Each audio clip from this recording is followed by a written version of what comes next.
4 ans de licence, j'ai suivi le master Malte, ici en sciences d'éducation et psychologie. J'ai travaillé en tant que conseiller en technologie de la formation à l'EPFL même, où j'explique comment utiliser des technologies aux enseignants dans leurs cours. J'ai commencé d'abord en psychologie et ensuite j'ai changé pour les sciences de l'éducation.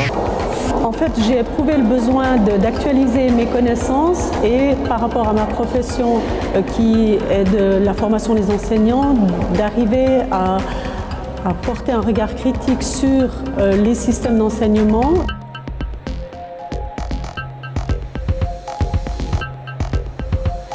Ça a mélangé les choses que je savais déjà, psychologie, sciences d'éducation que j'avais suivi jusque-là. Ça a intégré les technologies, puis il y avait ce format de projet. Par souci de ne pas être en décalage, de pouvoir dialoguer avec les jeunes, etc., je pense qu'on a ce devoir de rester au courant.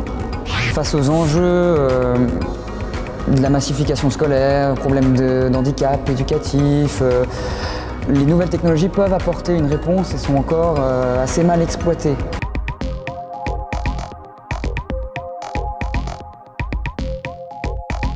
Il y a une semaine de cours et en fait pendant cette semaine de cours il y a un petit peu de théorie mais il y a aussi l'idée de pendant un mois on va travailler à distance et on va faire quelque chose vraiment et à la fin du mois il faut l'avoir terminé.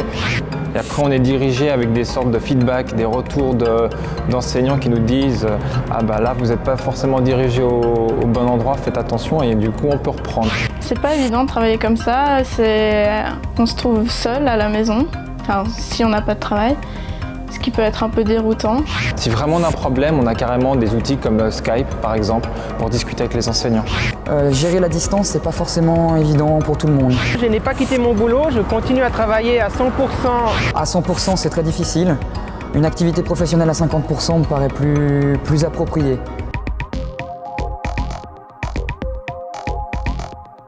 Un des avantages de ce master, c'est qu'il ouvre pas mal de portes, puisqu'on développe des compétences assez variées. J'ai trouvé un travail à Sony PlayStation, donc mon travail c'est d'organiser les tests d'utilisabilité pour les jeux qui sont développés pour PlayStation.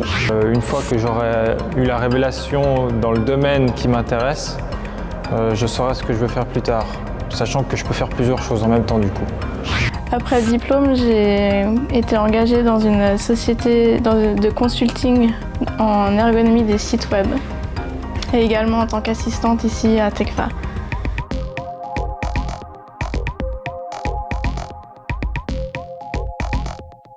Et je crois que le Malte est assez unique aussi en Suisse romande.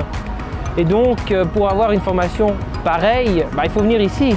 Chaque mois, j'apprenais quelque chose de plus. J'avais l'impression d'apprendre autant qu'en une année d'université à chaque mois parce que c'était très intense, mais très motivant et très intéressant.